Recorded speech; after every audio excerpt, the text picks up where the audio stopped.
will use your own stolen information against you. They will attempt to change your behavior. The story of Watch Dogs 2 is about how DedSec is trying to allow people to regain control over who they are based on the information that's out there about them. That's him. Marcus Holloway. Who is he? That's the guy who could help us change the world.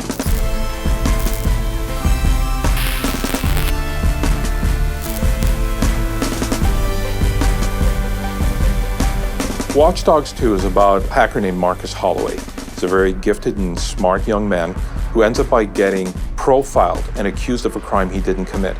That opens his eyes as to all the inequalities that are out there and how the system is being used against people. He's fighting for injustice. This system that's in this game, CTOS, it puts labels on people and it doesn't really take in who they are as people or whether they're good. It just says they're high risk, you need to treat them this way.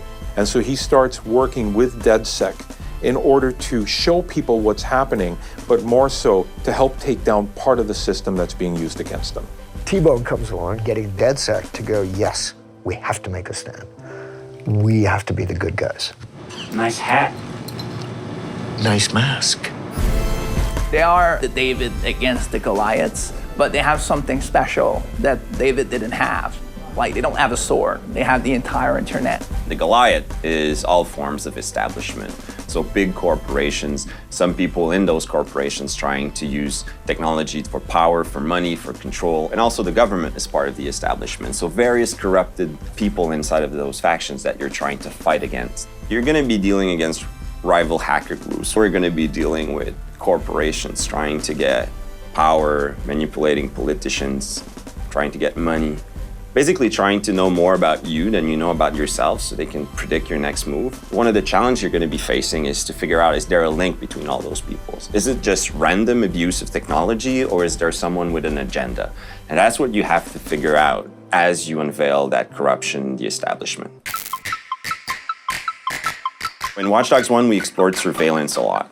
You know, how technology could invade people's privacy. In Watch Dogs 2, we're interested in something called big data.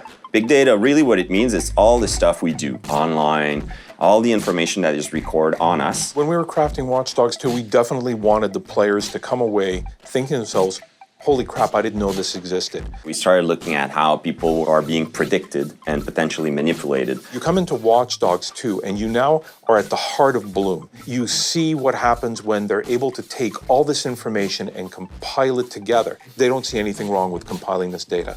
But what happens when you've got somebody who acts as the middleman between Bloom and the data that they possess, and they start doing something, pushing their own agenda for it? That's where you have somebody like Deshan come in. He's the CEO of Bloom, which is a company that collects and distributes the data from all different kinds of other organizations. Think about like the amount of control one person can have if they literally own and manipulate all information, all data about every single person. That in itself is kind of like God. And that essentially is what the limitless of what Dushan's capability is could turn into. If I'm going to separate how Deshan and Marcus differ, I would actually say it's what is it that they're willing to do in order to win? Who does Deshan sacrifice in order to accomplish victory? And what is Marcus willing to give up, or what is he not willing to give up in order to do the same?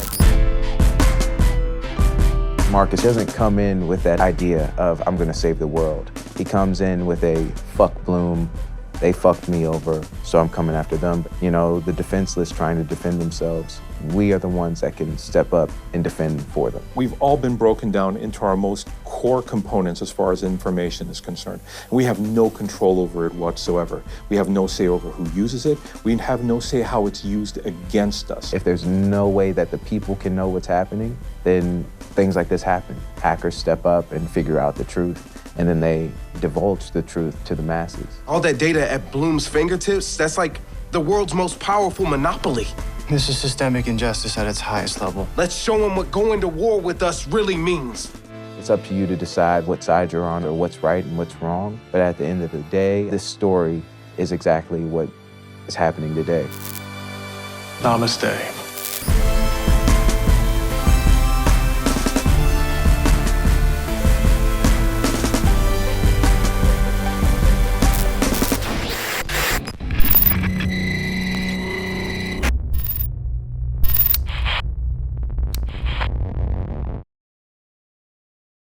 PS4 for the players.